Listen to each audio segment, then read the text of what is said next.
আসসালামু আলাইকুম এভরিওয়ান, কেমন আছেন সবাই? আই হোপ সবাই অনেক ভালো আছেন। আজকে আমি আপনাদের মাঝে আবারও নতুন একটি রেসিপি নিয়ে হাজির হলাম। আশা করি আমার রেসিপিটি আপনাদের ভালো লাগবে। চলুন চলে যাই মূল রেসিপিতে। প্রথমে চুলায় আমি একটা টপার বসিয়ে এর মধ্যে পানি দিয়ে হালকা কুসুম গরম করে নিয়েছি। এখন এর মধ্যে আমি 4টা ডিম দিয়ে নিব। এখন আমি আপনাদের সাথে ছোট্ট একটি টিপস শেয়ার করব। যখন আপনারা ডিম সিদ্ধ করবেন সেই সময় পানিগুলো কুসুম গরম করে নেবেন আর অল্প পরিমাণে লবণ দিয়ে নেবেন। এতে করে কি হবে, যখন ডিমের খোসাগুলো ছিলবেন সেই সময় ডিমের খোসার সাথে সাদা অংশটা উঠে আসবে না। দেখুন আমি খোসাগুলো ছিলে নিয়েছি। এখন এভাবে আমি কেটে নিলাম। চুলায় একটা টপার বসিয়ে এর মধ্যে দিয়ে দিব পরিমাণ মতো তেল। এখন আমি তেলের মধ্যে দিয়ে দিব অল্প পরিমাণের হলুদের গুঁড়া আর অল্প পরিমাণের লবণ।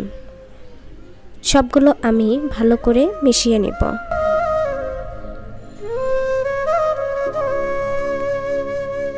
এখন আমি এর মধ্যে দিয়ে দিব কেটে রাখা ডিমগুলো।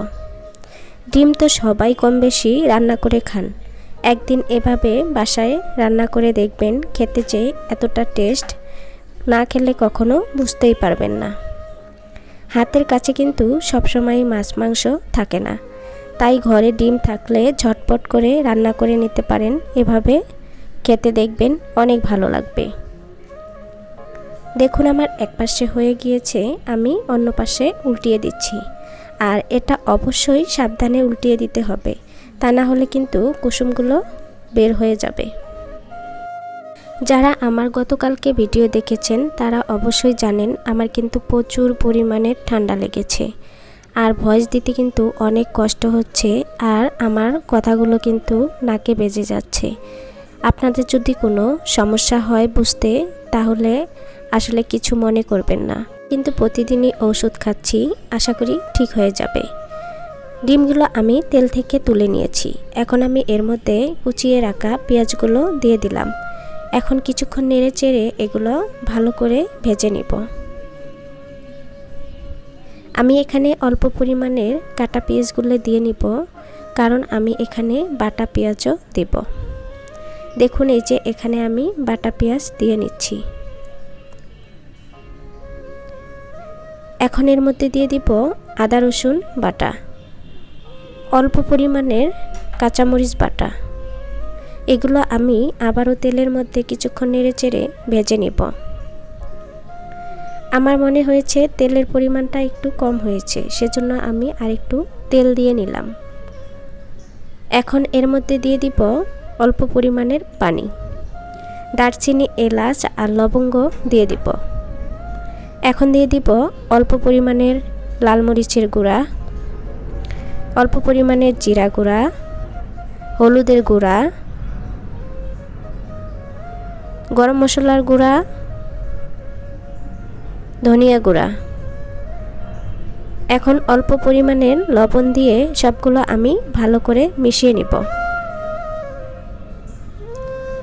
এখন আবারও এর মধ্যে আমি অল্প পরিমাণের পানি দিয়ে নিব।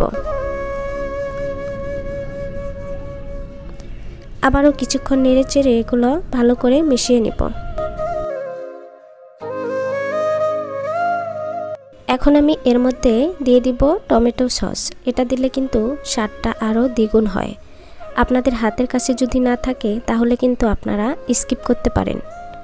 আর যদি হাতের কাছে কাঁচা টমেটো বা পাকা টমেটো থাকে সেটাও দিয়ে নিতে পারেন। এখন সবগুলো নেড়ে চেড়ে মিশিয়ে নেব। সব মশলাগুলো কিছুক্ষণ ঢাকনা দিয়ে ঢেকে রেখে আমি কষিয়ে নিয়েছি। এরপর আবারও নেড়ে চেড়ে মিশিয়ে নেব। এখন আমি ভেজে রাখা ডিমগুলো এর মধ্যে দিয়ে নেব। আমার এই সহজ রেসিপিটি আপনাদের কেমন লেগেছে আমাকে অবশ্যই কমেন্ট করে জানাবেন। আর আপনাদের যদি বেশি ভালো লাগে তাহলে আপনাদের ফ্রেন্ড এবং ফ্যামিলির সাথে শেয়ার করতে পারেন। দেখুন আমি ডিমগুলো দিয়ে নিয়েছি। এখন আমি ঢাকনা দিয়ে ঢেকে কিছুক্ষণ রান্না করে নেব।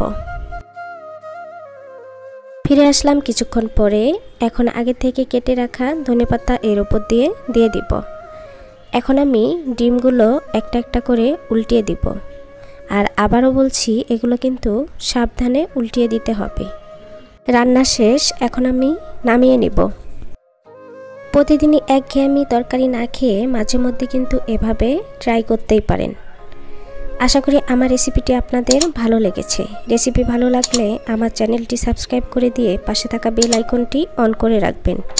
যে কোনো সময় সুযোগ বুঝে আমার ভিডিওটি দেখে নিতে পারবেন। আর যারা অলরেডি সাবস্ক্রাইব করে দিয়েছেন তাদেরকে অসংখ্য অসংখ্য ধন্যবাদ। দেখার সৌন্দর্য আর স্বাদটা দ্বিগুণ করার জন্য এখানে দিয়ে নিলাম চিলি ফ্লেক্স। ভিডিওটি আর বেশি বড় করব না। আজ এ পর্যন্ত। সবাই ভালো থাকবেন, সুস্থ থাকবেন। আবারও কথা হবে অন্য কোনো ভিডিওতে। আল্লাহ হাফেজ।